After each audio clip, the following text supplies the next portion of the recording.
"There's no seat for you at the wedding," my sister told me, after I spent months planning her wedding for free. So I canceled everything and left for a vacation to Japan and watched the entire big day collapse publicly. Hey Reddit, my family always thought I'd drop everything for them. Turns out they were wrong big time. Before I get into how my sister's wedding crashed and burned, let me start from the beginning. My name's Cindy Mitchell. I run a company called Prestige Events out of Chicago. We handle big stuff: corporate events, charity galas, luxury weddings. We've got a solid reputation in the city. Now, my family's situation, let's just say it's complicated. My parents, Carol and David, are the family first type, but with a twist. A few years back, they volunteered me to cover Grandma's 70th, room rental, catering, the works, because you get vendor pricing. It was a few thousand. When I pushed back, Mom said, "Family doesn't send invoices." I paid it. Nobody ever brought up reimbursement. My older sister, Olivia, she's their pride and joy. Straight A student, popular, homecoming queen, the kind of kid parents brag about at every dinner party. Me, I was the kid who started working at 16, saved up, built a business, and apparently that makes me the responsible one. So, when Olivia got engaged to her boyfriend Ethan last year, guess who got a call 2 days later? Not to be asked, to be told. Ethan's a polite, conflict-avoidant guy. Nod and smile. Lets Olivia and my parents run point. So, in the beginning, he mostly went along with whatever they decided. "Cindy," my mom said on speakerphone, "Olivia's wedding is going to be the event of the year. We were thinking maybe Prestige Events could handle everything. It would be so special since it's family." I already knew what special meant. It meant free. Olivia jumped in right after. "Yeah, Cindy, it would be amazing. You have all the connections, venues, catering, flowers, everything. It'll be perfect if you're in charge." Notice the wording. Not if you want to, not if you have time. Just it'll be perfect if you're in charge. I asked about budget, and my mom literally laughed. "Oh, sweetheart, it's your sister's wedding. You can't put a price on family memories, right?" Memories apparently cost nothing when your sister owns the business. I didn't argue. At the time I thought, fine, it's my sister. I can give her the wedding of her dreams. I even figured it might be kind of nice to show what my company could do. Maybe we'd even get some new clients out of it from all the guests seeing our work. So I got to work. First thing, venue. Anyone in the wedding business knows that's the hardest part. I pulled strings with the Whitmore Mansion in Lake Forest. Historic place. Books out over a year in advance. We got it for October. Perfect weather, perfect backdrop. That alone should have told my family this wasn't some small favor. Then catering. I called in a favor with Antonio's, the best Italian catering in the city. Normally people wait 6 months just to get a tasting appointment. We had a menu locked down in 3 weeks. Flowers. I got Bloom and Vine, the same florist that did arrangements for a governor's inauguration last spring. Lighting and decorations. A designer friend owed me a favor from a corporate gala we pulled off for him. Basically, I stacked this wedding with top-tier vendors. And the hours, man, I spent whole weekends driving Olivia and my mom to tour venues before we locked down Whitmore. Countless late nights coordinating schedules, deposits, design plans. My own paying clients were easier to deal with because at least they respected deadlines. Olivia would text me at midnight with stuff like, "Do you think blush or dusty rose napkins look better?" And here's the thing. At first, Olivia acted grateful. She'd tell people, "My sister's the best. She's handling everything." But slowly the tone changed. By summer, she stopped saying thank you at all. It became expected, like, "Of course Cindy will fix it. Of course Cindy will pay for that upgrade." When she needed custom signage because she saw some idea on Instagram, Cindy can get it done. My parents were the same way. My dad told me at one point, "It's your sister's big day. Don't nickel and dime, family." As if I'd ever asked Olivia for a cent. The part that really got me was when they started making comments like this was my duty. My mom actually said, "Well, you're the successful one. It's only right you help your sister." Help. Like I wasn't single-handedly building this entire event from scratch while running a business full-time. Still, I kept telling myself it was worth it. It's family, right? You do things for family. That's what I thought. Anyway, by the end of September, everything was lined up. Venue booked, menu finalized, flowers ordered, decor designed. I even got Olivia's dream photographer, the one with 500,000 Instagram followers, by calling in another favor. 7 months of work, probably 20 grand in deposits through my company account. Also, Olivia could have the perfect wedding day. I didn't know it yet, but that was the last time I was going to feel good about any of it, because 2 weeks before the wedding, everything flipped upside down, and it started with a single text message. The wedding was set for Saturday, October 15th. On Sunday, October 2nd, 13 days out, my parents invited everyone to dinner at their place. Nothing unusual about that. We did family dinners sometimes, usually when my mom wanted to talk about something important. I figured this one was about last-minute wedding details. When I got there, Olivia and Ethan were already sitting at the table with my parents. Everyone looked a little too serious for a normal family dinner. "Hey," I said, sitting down. "What's going on?" My mom cleared her throat like she was about to announce something big. "So, we've been looking at the guest list," she started. Olivia cut in right away. "The venue's tighter than we thought. We had to make some hard choices. I didn't think much of it at first. I assumed they were talking about table arrangements or maybe cutting some random second cousins. Then Olivia looked straight at me. We don't have space for you anymore." I actually laughed because I thought she was joking. "What does that even mean?" Mom chimed in like this was totally reasonable. "Sweetheart, the guest list grew with Ethan's family flying in. They have a lot of relatives. We can't exclude them." I stared at them. "You're telling me after everything I've done for this wedding, I'm not invited?" Dad shrugged, like it was nothing. "It's not personal, Cindy. It's just logistics. You live here. Ethan's family is coming from out of state." Olivia nodded, like that explained everything. "You get it, right? They'd feel hurt if they couldn't come. You can still help with the vendors and stuff, of course." I blinked at her. "Help with the vendors? You want me to keep working on this wedding I'm not even invited to?" Ethan finally spoke up for the first time. "It's not like you need to be there to do your job." My job? He actually said that like I was some hired contractor, not her sister who just spent months pulling every string I had for free. I leaned back in my chair trying to process it. "So, let me get this straight. I booked the venue, the caterer, the flowers, the entertainment, all of it, and now I'm not welcome at the wedding." Olivia rolled her eyes like I was overreacting. "It's just one day, Cindy. Don't make this about you." That hit me wrong. Make this about me? Olivia, I've spent 7 months making this about you. Thousands of dollars in deposits. Hundreds of hours of work. Mom raised her hands like she was the referee here. "Honey, please. It's Olivia's big day. Don't ruin it with drama." I laughed again, but there wasn't anything funny about it. Drama? I'm literally being told I'm not invited to the wedding I built from the ground up. How is that not insane to you? Olivia cut back in, clearly annoyed I wasn't just rolling over. "Look, we just need you to finish the final payments for the florist and the lighting company. After that, you don't have to worry about anything else." I stared at her. "You want me to pay for it too?" She gave this little shrug, like, "Yeah, obviously." That's when I felt it click in my head.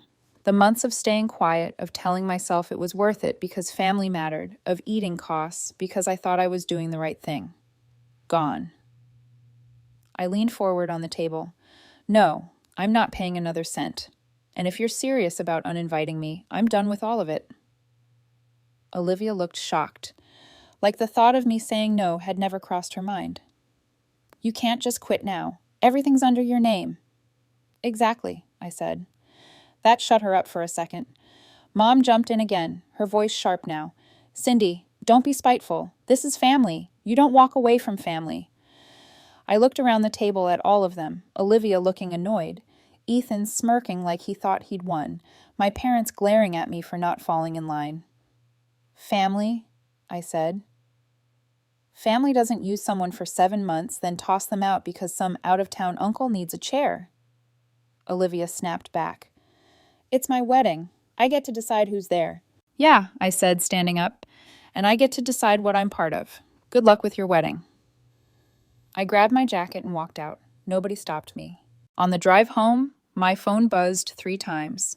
Mom, then Dad, then Olivia. I didn't answer any of them because right then, For the first time, I knew exactly where I stood in this family, and I wasn't going to forget it. 3 days after that dinner, I was at my office going through invoices when my phone lit up with Olivia's name. I almost didn't answer, but curiosity won. The second I picked up, she didn't even say hello. "Cindy, the string quartet just canceled. The wedding is in 10 days. I need you to find another one." That call snapped me awake. If the quartet could vanish 10 days out, what else was hanging by a thread? That's why that night I opened the contract folder and started reading every clause line by line. Her voice was sharp, panicked. I leaned back in my chair. "And why would I do that?" She paused like she didn't hear me right. "Because you're the planner. This is what you do. I can't have a silent ceremony." I kept my tone calm. "Olivia, I'm not your planner anymore. Remember, you made it pretty clear I wasn't part of this wedding." "Oh, come on," she snapped. "Don't be dramatic. Just call one of your people and fix this. Please." "No," I said simply. The silence on the other end was long enough that I thought she'd hung up. Then she came back furious. "Are you serious right now? You're going to let my wedding fall apart because of some stupid dinner argument?" "Not an argument," I said. "A decision you made. You told me I'm not invited, so I'm out. That includes fixing last-minute problems." She started to say something, but I hung up. I was done. That night, I sat at my desk at home and opened my laptop. I searched flights to Japan. I'd never been, but it always looked incredible. Tokyo's city life, Kyoto's temples, hot springs in Hakone, food markets in Osaka. 2 weeks sounded perfect. I booked the whole thing right then. My departure, the evening before the wedding. While they'd be running around in chaos, I'd be on a plane headed 6,000 km away. Hotels next. First 3 nights in Tokyo, then Kyoto for the temples and gardens, Hakone for the hot springs, and Osaka to wrap things up with good food and neon lights. I even booked a Mount Fuji day tour. Every reservation confirmed in under an hour. After that, I leaned back and thought about everything tied to this wedding. The vendors, the contracts, the payments. For months, I'd been the one signing everything because Prestige Events handled it all. Olivia never touched a single agreement. I opened my company's shared drive and pulled up every contract. Venue, caterers, florists, lighting, rentals, photography. Each one had my company listed as the client, not Olivia, not my parents. Every single deposit came from my business account. All contracts listed Prestige as the sole client and point of contact. And vendors were contractually barred from contacting third parties about schedule or payment. And right there in black and white, every contract had the same clause. Final payment due 1 week before the event. Failure to pay voids the contract. Deposits refundable to the client on record, which meant me. I checked the calendar. Final payment was due Friday, October 7th at 5:00 p.m. Central Time. I realized that on Monday, October 3rd, 4 days away, Olivia hadn't paid a dime and clearly expected me to keep covering everything. I started drafting an email to all vendors reminding them of the final payment date as if this were any other client. I kept it professional, polite, no emotion. This is a reminder that the final balance for the Mitchell event on October 15th is due by Friday, October 7th at 5 p.m. Central Time. Per contract terms, failure to pay will result in automatic cancellation and refund of deposits to Prestige Events, LLC. I scheduled it for Tuesday morning, October 4th. The family wanted to treat me like I was just the hired help. Fine, I'd be the hired help. And hired help follows the contract. When I shut my laptop, it was close to midnight. My flight to Japan was booked. My hotels were confirmed. My vendors had been warned. And for the first time in months, I actually felt calm. 3 days passed after I sent the reminder email. Not a word from Olivia or my parents about payments. No one asked questions. No one mentioned money. They probably didn't even read it. I wasn't surprised. Nice. My family lives on assumptions. They assumed vendors would just show up because it's Olivia's big day. They assumed I'd cover any bills because Cindy's successful. They assumed contracts were just paperwork with no real consequences. Friday, October 7th, I opened my inbox. Payment deadline, 5:00 p.m. Central Time. At lunch, I checked my business account. Nothing. At 5:30 p.m. CT, the window had officially closed. I gave it an extra hour just in case, then logged in to send the cancellations. First email, Whitmore Mansion. I addressed it to James Patterson, the events manager I'd known for years. Per contract terms, final payment was not received by the deadline. This serves as formal notice to cancel the Mitchell event on October 15th. Please release the date for other clients and process deposit refunds to Prestige Events, LLC. I attached the signed contract, highlighted the payment clause, and hit send. One down. Every vendor got the same professional, neutral email with the same contract attachment. Within 30 minutes, confirmations started rolling in. Whitmore Mansion, date released, refund initiated, minus the $2,000 date hold per contract. Antonio's Catering, refund to be processed by Tuesday per terms. Bloom & Vine acknowledged. Deposit will be returned within 5 business days. DJ non-refundable retainer retained per cancellation terms. One by one, every single piece of Olivia's wedding vanished from existence, while she sat at home completely unaware. By 8:00 p.m., I had confirmations from everyone. $15,800 in deposits were coming back to my business account. The rest was non-refundable. $2,000 venue date hold, $1,200 DJ retainer from before the quartet swap, and $1,000 custom signage design fee, $4,200 total. I leaned back in my chair and looked at the list. Venue, catering, flowers, decor, photography, gone. On paper, Olivia's wedding no longer existed. In 3 days, while Olivia would be scrambling with table charts and hair appointments, I'd be halfway to Japan eating sushi at Narita Airport. Around 9:00 p.m., my phone rang. Mom. I didn't answer. A text came through right after. Hey, sweetie. Just checking if you sent the final payments. Olivia said you were handling it. I stared at the screen for a second, then closed it. She clearly had no idea what just happened. Saturday morning, a week before the wedding. Another text, this time from Olivia. Cindy, did you confirm the lighting team about the centerpieces? Also, Ethan's mom wants to know the final headcount for catering. I didn't reply because by then there was no headcount, there was no catering. There wasn't even a venue. It was almost funny how calm I felt. 7 months of work, thousands locked in, and with a few emails, it all went up in smoke. And I was only out $4,200 in non-refundable costs. Sunday afternoon, Whitmore Mansion called to confirm the refund details. James, the manager, said, "We'll have everything processed this week, Cindy. Sorry it didn't work out." I told him no apology was needed. By Monday, the catering company sent over their confirmation too. Deposits returning to my account. No penalties, no disputes. Every vendor handled it professionally because I handled it professionally. Olivia still hadn't said a word about payments. My parents hadn't followed up either. As far as they knew, everything was fine. I pictured Olivia sitting at home flipping through bridal magazines, totally convinced her wedding was running on autopilot because Cindy's got it covered. And I realized that was the whole problem.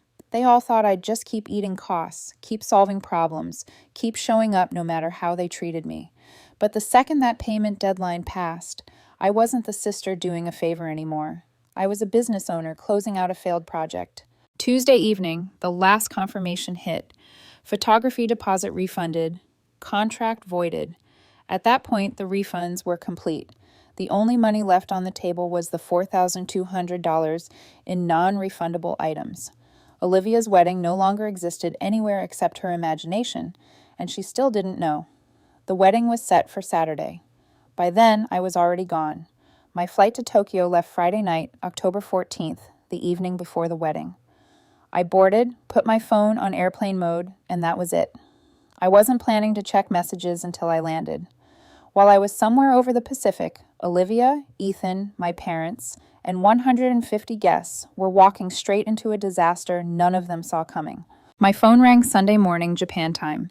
It was my cousin Amanda. She never calls me, so I figured something big was up. It was Sunday morning in Tokyo, October 16th, which was still Saturday afternoon in Chicago. "Where are you right now?" she asked the second I picked up. I was sitting in the hotel lobby finishing breakfast. "Japan. Why?" There was a pause. "Wait, so you weren't at the wedding?" I laughed once. "Wasn't invited, Amanda. That's news to you?" Another pause. Then her voice changed completely. "Oh my God. You have no idea what happened, do you?" "Clearly not," I said. "What went down?" That's when she started spilling everything. Apparently, Olivia and her bridesmaids showed up at Whitmore Mansion at 8:15 a.m. Saturday for hair and makeup. The place was locked. No staff, no decorations, nothing. There was a printed cancellation notice at the staff entrance, but the bridal party came in through the side load-in door and never saw it. She called the venue manager, James Patterson, demanding someone open the doors. He told her calmly the event had been canceled days ago due to non-payment. Olivia went nuclear. Amanda said, "Your mom was on the phone screaming at him 5 minutes later, but he wouldn't budge. He kept saying, 'Contract terms, ma'am, nothing I can do.'" Then they tried the caterer. Antonio's told them the same thing. No payment, no food, kitchen closed for the weekend. By 10:09 a.m., there were still no flowers either. Bloom and Vine didn't deliver because the contract was voided. Guests started arriving, Amanda said, laughing like she couldn't believe it herself. People were wandering around the parking lot in suits asking where to go. Nobody knew what to tell them. Ethan's parents were the first to lose it. They'd flown in from Seattle with half their family. Hotels, flights, everything paid for. Now they were standing in a parking lot in formal clothes with no venue, no food, no music.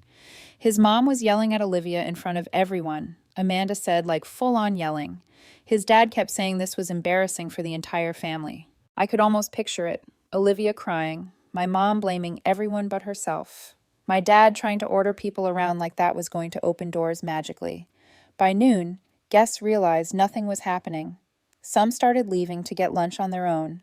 Others stayed, hoping it would somehow turn around. Olivia was calling every hotel and event hall in the city, Amanda told me, like someone's going to host 150 people on 3 hours' notice in the middle of October. Everything was booked. She was losing her mind. Ethan's parents finally got fed up and left with their relatives. His mom told my mom the whole thing was a joke. His dad said this would never have happened if Ethan had just hired professionals instead of family favors. That's when Ethan started yelling. Amanda said he was asking Olivia why she didn't check if stuff was paid for. She blamed me. Obviously. He said, "Why would she pay if you kicked her out?" They were screaming at each other in the parking lot while guests pretended not to listen. I was sitting there in Tokyo, just shaking my head. Months of being treated like free labor, and now it was all unraveling in one afternoon. By 3 o'clock, half the guests were gone, Amanda said. The other half left when it was clear nothing was happening. Your mom kept calling you like you were going to fly in and save the day. It was chaos. I checked my phone while she talked. Dozens of missed calls, voicemails, texts, my mom, my dad, Olivia, even Ethan. All while I was eating ramen and walking through Shinjuku the night before. Amanda wrapped it up with, "Oh, and Ethan's parents? They told everyone at their hotel this was the most unorganized wedding they'd ever seen. People were talking about it in the lobby this morning, like words already spreading." I thanked her for the update and hung up. While Olivia was screaming in a parking lot and Ethan's family was packing their bags, I spent Sunday visiting Meiji Shrine and walking through Harajuku streets, eating street food, and watching locals do their weekend shopping. The wedding that never happened was officially over, and I didn't feel even a little bit guilty. Sunday evening in Tokyo, I was sitting outside a cafe in Shibuya when my phone rang again. This time it was Olivia. I let it go to voicemail the first 2 times. Third time I answered. The second I said hello, she was yelling, "Do you have any idea what you did to me?" Her voice was like she'd been crying all day. "I didn't do anything," I said calmly. "I just didn't pay for your wedding, that's all." "You canceled everything," she shouted. "The venue, the food, the flowers. You humiliated me in front of everyone." I took a sip of my drink. "You uninvited me, Olivia. You made it clear I wasn't part of your wedding. So, I remove myself. Simple. You ruined my life, she screamed. Ethan's parents think I'm a joke. They flew in from Seattle for nothing. Everyone's talking about it. That's not my problem, I said. You had months to pay the vendors. You didn't. This was all in writing. None of this should be a surprise. She went silent for a few seconds. When she spoke again, her voice cracked. Ethan left, she said quietly. I didn't answer right away. He called off the wedding, she continued. He said, if you could treat your own sister like garbage, what would you do to me one day? He said he's done. I leaned back in my chair. Sounds like he saw the truth then. Olivia started crying harder. You could have fixed this. You could have helped me. I finally got angry then. Help you? I spent 7 months building that wedding for free. You kicked me out, treated me like a wallet, ignored every deadline, then expected me to clean up after you. That's not help, Olivia. That's using someone. She didn't say anything. I didn't ruin your wedding, I said. You did. I just stopped saving you from yourself. She hung up without another word. The calls from my parents started right after that. Mom first. How could you do this to your sister? She snapped. Do what? I asked. Follow a contract? Run my business like a business? You embarrassed her in front of the whole family, she said. People are saying, people, I cut her off, don't matter. What matters is Olivia thought she could treat me like dirt and I'd still show up with my checkbook. Those days are over. Dad jumped on the line then, voice raised. You made us all look bad, Cindy. All of us. No, I said flatly. Olivia did that herself. I just stopped covering for her. They tried yelling a bit more, but I ended the call. There was nothing left to say. That night in my hotel room, I opened my laptop and started typing. Not a rant, not a personal attack, just the truth. The post was titled, Family Doesn't Mean Free Labor. I wrote about how I spent months planning a wedding I wasn't even invited to, how my family expected me to bankroll everything while ignoring boundaries, contracts, and basic respect, how people assume family first means you should let them walk all over you. I explained the contracts, the deadlines, the fact that I handled everything professionally while they treated me like I was disposable. I didn't name anyone directly, but anyone reading between the lines would see the full picture. It took me 2 hours to write. I hit publish before going to bed. By the next afternoon, it had exploded. It got picked up by 2 industry forums and a local business column, which is where a lot of the inquiries came from. Planners and vendors were sharing it as a cautionary tale about boundaries. Hundreds of comments poured in. People sharing their own stories about entitled relatives, family members who expected free work, situations where boundaries didn't exist. Strangers were tagging friends saying, "This is exactly what happened to me last year."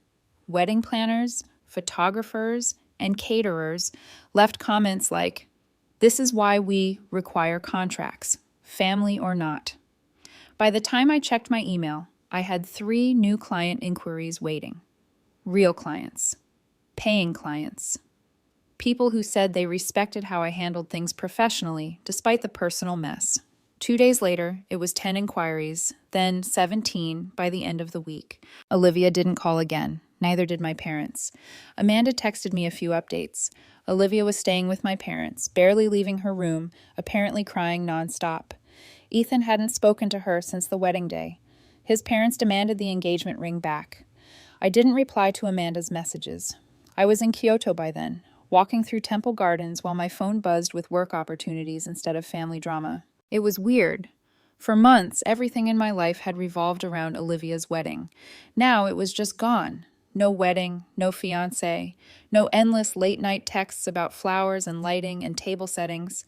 Instead, I had new clients, new business, and 2 more weeks in Japan. For the first time all year, my life felt like it actually belonged to me again. The week after the wedding disaster, my parents wouldn't leave me alone. Every call was the same. Your sister is heartbroken, my mom said the first time. She's staying in her old room. She barely eats. You need to talk to her, Cindy. Dad chimed in right after. You embarrassed this whole family. Do you even care how this looks? I kept my answers short. You want to talk about embarrassment? Start with the part where you let her kick me out after 7 months of work. Mom sighed dramatically. You're her sister. Family forgives family. Family doesn't use people like ATMs, I said, then hung up. That became the routine. Calls, guilt trips, Them trying to make me feel like I burned everything down when all I did was stop paying for it. I stopped picking up after a while. 2 months passed. By then, the blog post had gone semi-viral. Not millions of views, but enough that it reached wedding forums, small business groups, even a few local news sites. I kept getting messages from people saying they went through the same thing with their own families. Prestige events got so many new clients, I had to hire an assistant, then another one. I booked 2 celebrity weddings for the next year, both full price, no discounts, no family favors. Meanwhile, Amanda kept me updated whether I asked or not. Olivia is still living with your parents, she said one day. She started therapy. She doesn't go out much. People keep bringing up the wedding whenever they see her. I didn't respond. It wasn't my problem anymore. 3 months after the wedding, Olivia finally called. I almost didn't answer, but curiosity got me again. She didn't sound angry this time, just tired. Cindy, she said, I need to say something. I stayed quiet. I was awful to you, she said. All year I treated you like free labor, like you didn't matter. And then I blamed you when everything fell apart. I leaned back in my chair. Took you long enough to notice. I know, she said quickly. Therapy's been rough. I keep realizing how entitled I was, how entitled we all were. She went quiet for a second before adding, I'm sorry for all of it. For the wedding, for the money, for letting Mom and Dad talk to you like that, for acting like you owed me everything just because we're family. It didn't feel fake this time. Her voice was shaky in a way I hadn't heard before. Then she said, I want to pay you back for what you actually lost. The $4,200 in non-refundable deposits and hard costs. I have some savings and I'm cashing out part of my 401k. It might take me a bit, but I will pay you. I told her the money wasn't the point. Then what is? She asked. Respect, I said. Boundaries. Not treating me like I exist to fix your life. She was quiet again, then said, I get that now. I just hope one day we can be okay. We'll see, I said. But things aren't going back to the way they were. She didn't argue. Over the next few months, Olivia stayed in therapy. She got a job, moved into her own apartment, and stopped letting Mom speak for her all the time. Our parents kept trying to push reconciliation, but I didn't rush anything. I told them if Olivia wanted a relationship, it would be on new terms. No more guilt trips, no more obligations dressed up as family favors. They didn't like it, but they didn't have a choice. About 4 months later, Mom called out of nowhere. Her voice was quieter than I'd ever heard. Cindy, she said, we didn't handle things right. I didn't say anything. We let Olivia walk all over you, she admitted, and we backed her when we shouldn't have. We thought family meant you'd just forgive anything. We were wrong. Dad got on the line then. He didn't do big emotional speeches, but he said, we treated you unfairly. We see that now. It wasn't some long dramatic apology, but it was the first time they actually admitted it instead of blaming me. I told them things were going to be different moving forward. No more free labor, no more guilt trips dressed up as family values. They agreed. 6 months after the wedding. That never happened. I met Olivia for coffee. First time seeing her since everything blew up. She looked different, quieter, like someone who'd been knocked down a few pegs and knew it. We talked for an hour, no yelling, no drama. She told me therapy made her realize she treated everyone like props in her life, especially me. She said she was done living that way. I believed her, cautiously. Before we left, she handed me a check for $200, half of the $400 I'd eaten. The rest coming next month, she said. I told her I'd apply it to staff overtime and admin to cover those sunk costs, not as personal pay. By then, Prestige Events was busier than ever. The viral blog post ended up being the best marketing I never planned. Brides started telling me they hired us because they wanted a planner who didn't take nonsense from anyone. I had 3 assistants now, a waiting list of clients, and plans to open a second office in Milwaukee by the end of the year. My parents eventually stopped with the guilt trips once they realized I wasn't budging.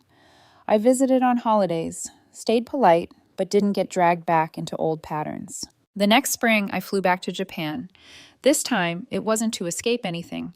I spent a week in Kyoto, then down to Osaka, then back to Tokyo for cherry blossom season. One night, sitting under the blooming trees in Ueno Park, I realized it had been almost a year since the wedding chaos. Olivia and I talked sometimes now. Nothing deep, just checking in. She'd kept going to therapy. She paid me back in full. But more importantly, she stopped expecting me to fix her life. Everyone did. For the first time in years, my boundaries were solid. My business was thriving. My family finally understood the word no, and I wasn't giving that up for anybody. YouTube just dropped this new hype feature. If you're hooked on this story, smash that hype button. It tells YouTube this video deserves to blow up.